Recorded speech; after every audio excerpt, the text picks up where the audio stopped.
நாளைய தமிழகமே எங்கள் தலைவரே, உங்கள் பிறந்த நாளில் வாழ்த்தி வணங்குகிறோம். இங்க முருக பக்தர் மாநாடு கடைசியா ஒரு வாரமா நடந்துட்டு இருக்கு. மிகவும் சிறப்பா நடந்துட்டு இருக்கு. நாங்க வழக்கறிஞர், மதுரை ஹைகோர்ட்டு. டெய்லியுமே நம்ம கோர்ட்டு கேஸ்ன்னு பாக்குறதுக்கு இது எங்களுக்கு கொஞ்சம் வித்தியாசமா இருக்கு. இன்னும் நாங்க பக்தியை இங்க அதிகரிக்கிற மாதிரி நிறைய விஷயங்கள் பண்ணி வச்சிருக்காங்க. இந்த மாநாட்டோட முக்கியமான தீமை என்னன்னா, இன்னைக்கு சாயந்தரம் 6 மணிக்கு 5 லட்சம் பேர் ஒன்னா சேர்ந்து கந்தசஷ்டி கவசம் படிக்கிறது.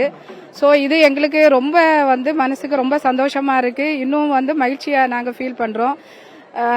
இது நம்மளோட இது ஆன்மீகங்கிறது இதுல மிகவும் அழகா வெளிப்படுத்தி இருக்காங்க ஆன்மீகத்தை.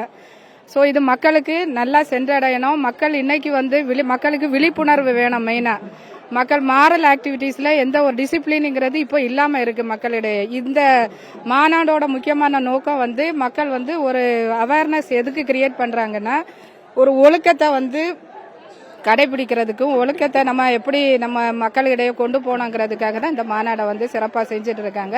ஸோ இந்த மாநாடை சிறப்பா எடுத்து நடத்துற இந்து முன்னணிக்கு என்னோட வாழ்த்துக்கள். கடந்த 13 வருடங்களாக இந்து முன்னணி வழக்கறிஞராக பணியாற்றி வருகிறேன் மதுரை ஹைகோர்ட்ல. மக்களுக்கு நல்ல ஒரு விழிப்புணர்வை ஏற்படுத்தும் வகையில் இந்த மாநாடு அமைந்திருக்கிறபடியினால் ரொம்ப மகிழ்ச்சியாகவும் இருக்கிறது.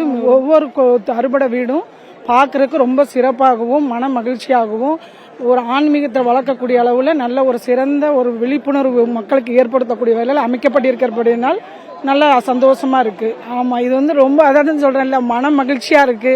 அந்த டிப்ரெஷன்ல இருந்து ஒரு விடுபடுற ஒரு சந்தோஷமான நிகழ்வாகவும் இதுல அமைஞ்சிருக்கு. அதனால அறுகட முருகனுக்கு மிகவும் மிகவும் நன்றியை தெரிவித்துக் கொள்கிறேன். வெற்றிவேல் முருகனுக்கு அரோகரா, வீரவேல் முருகனுக்கு அரோகரா. நாளைய தமிழகமே எங்கள் தலைவரே, உங்கள் பிறந்த நாளில் வாழ்த்தி வணங்குகிறோம்.